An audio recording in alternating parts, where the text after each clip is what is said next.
1. Carpenter planned a different opening. Carpenter originally wrote a different opening sequence, in which the camera moves down a street, with leaves blowing, until it stops at a mask lying in the gutter. But he decided it wasn't as stylish as simply tracking slowly into a glowing pumpkin. 2. The initial title wasn't Halloween. When Carpenter and Hill started writing the movie, the title was going to be The Babysitter Murders. It was producer Irwin Yablans who suggested setting the movie on the night of October 31st and using the title Halloween. 3. The movie was panned at first. Carpenter stated that Halloween was initially panned by every critic, saying it was stupid and not scary. It took a rave review in the Village Voice a year later, comparing it to Hitchcock's Psycho, to lead other critics to re-review it and give it a much more positive appraisal. 4. This shot was influenced by a classic movie. The long shot into the Myers house was filmed, like many others in the movie, using a panide, a type of Steadicam. It was inspired by the long opening shot from Orson Welles' classic 1958 thriller A Touch of Evil. 5. The crew had to run around inside the house as the camera tracks around the Myers house. The crew were quickly moving around inside, moving the lighting setup so everything would be properly lit for the various moments the camera stops to look in the windows. 6. The house was redecorated by the crew the day this scene was filmed. The opening scene was one of the last scenes shot for the film.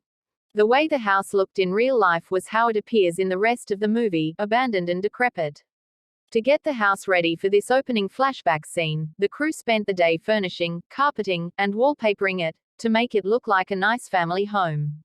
Carpenter said that they only decorated the parts of the house that would appear on camera.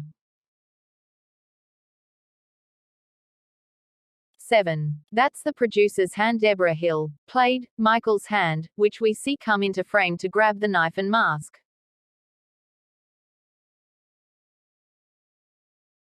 8. The stabbing scene is a bit strange for a reason. Carpenter admitted it makes no sense that Michael would look at his own hand while stabbing his sister, but it was the only way he could think to film this murder scene in one shot.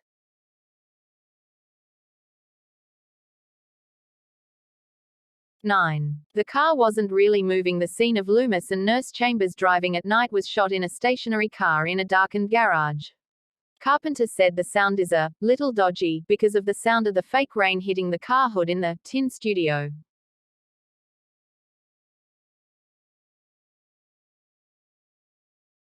10. Christopher Lee was offered the role of Loomis. Lee was Carpenter and Hill's first choice to play Loomis, but he turned it down.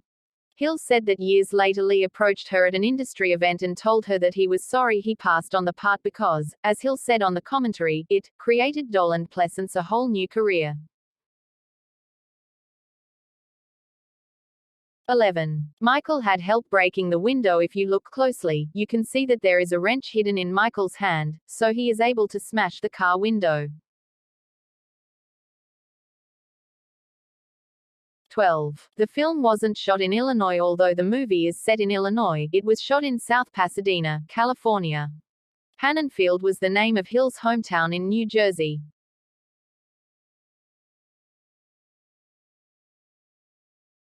13. Jamie Lee Curtis wasn't Carpenter's first choice to play Laurie. Carpenter wanted to cast Anne Lockhart, who was the daughter of Lassie star June Lockhart, as Laurie.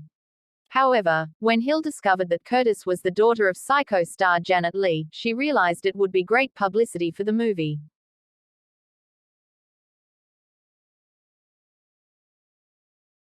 14. Carpenter thinks Nick Castle played the best. Michael Carpenter's friend Nick Castle played the Shape in this movie, a role he wouldn't return to for 40 years. The director said that the actors and stuntmen who have played Michael in the subsequent movies don't have the grace of movement that Castle did.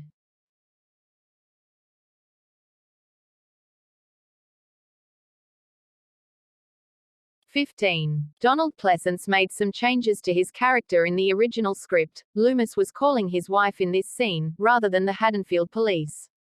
However, Pleasence told Carpenter that he didn't want his character to have a family or a past, so the dialogue was changed. Carpenter admitted that he was so in awe of the veteran actor that he was afraid to contradict him.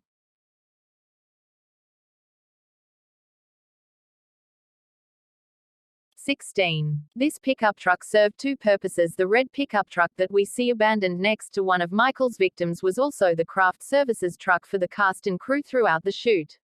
The owner of the truck, Barry Bernardi, was Hill's friend and went on to become a successful Hollywood producer.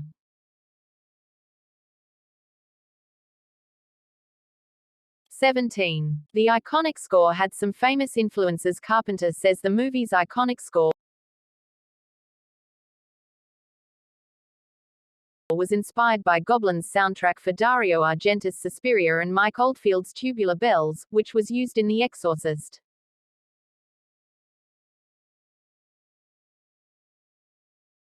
(18) The movie doesn't work without music. When Carpenter first screened a rough cut of the movie for an executive from the film distributor, it was without the score.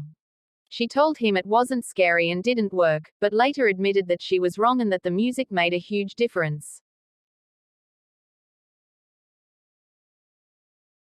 19. Cigarette smoke suddenly appears in this shot. You can see cigarette smoke float in front of the camera. Carpenter admitted it was his and that he was smoking too near the camera.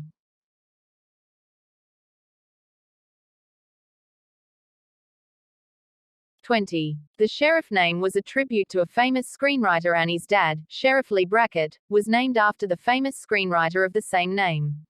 Brackett's credits include The Empire Strikes Back, The Big Sleep, and Rio Bravo, which was a big influence on Carpenter's previous movie, Assault on Precinct 13.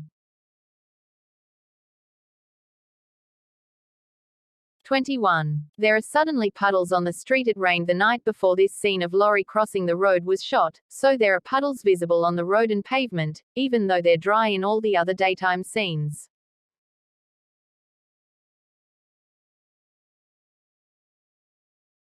22. Brown leaves were added to make the movie seem more autumnal. The crew blew brown leaves in front of the camera at various points, to give the impression that the movie is set in October in Illinois.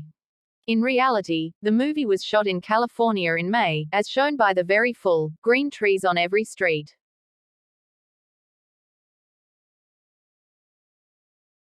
23. The band on the radio had some notable members. The music you can hear on the radio in Annie's car is performed by the Coup de Vils, a rock and roll band made up of Carpenter, Castle, and editor-production designer Tommy Lee Wallace.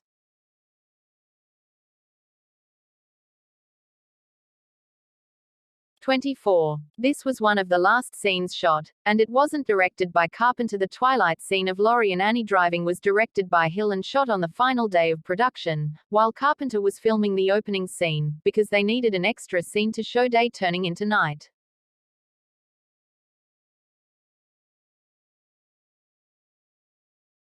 25. This spooky speech had real-life inspiration. Loomis's haunting speech about seeing Michael as a child in a psychiatric hospital was based on an experience that Carpenter had. As a student, his class visited a hospital and he says he saw a boy who fit the description of what Loomis says he saw in Michael.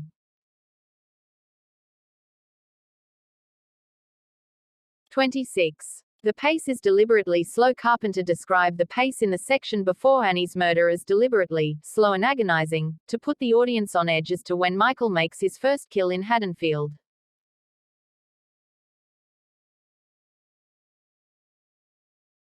27. Every POV shot of this house was filmed at the same time. There are multiple shots of Lindsay Wallace's house, as seen from Tommy Doyle's living room window, throughout the movie.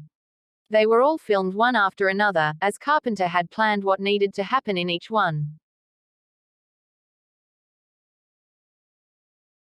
28. Dennis Quaid might have played Bob. Carpenter wanted to cast Quaid as Bob, as he was living with PJ Soles, who plays Linda. But he wasn't available, so John Michael Graham was cast instead. 29. PJ Soles trips over a track as she is leaving the living room. Linda trips slightly. It looks like she is slightly drunk, but in fact Soles had tripped over the camera dolly track.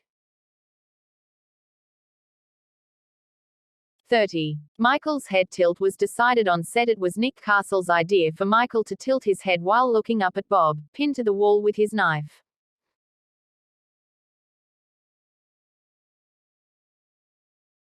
31. Carpenter and Hill have a name for Laurie's lengthy walk across the road. Carpenter and Hill jokingly termed Laurie's incredibly slow and tense walk to the Wallace house, where Michael is waiting, the longest walk in Hollywood, with Carpenter squeezing every drop of fear from the audience.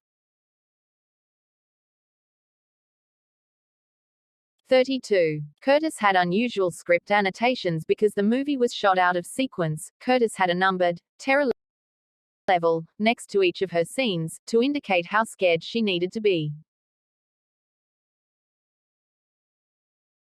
33. They threw a camera off the banister. The POV shot of Laurie falling onto the stairs was achieved by literally dropping the camera on a bungee cord.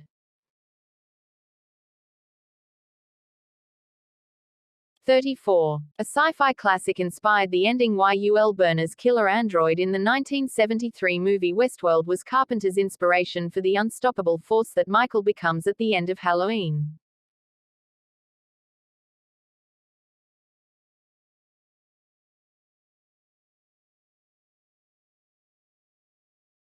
35. The Shape was played by a different actor in this famous scene. While Nick Castle played Michael for the majority of the movie, Tommy Lee Wallace stood in as him for the iconic scene where he attacks Laurie in the closet, as well other shots where Michael breaks through doors and windows. I was the set guy, so I knew the best exact place to hit it to have maximum success on take one, he explained. We were on a very tight budget, remember, so time was precious, and so were breakaway doors and windows and closet inserts. Wallace would later go to direct Halloween 3, Season of the Witch.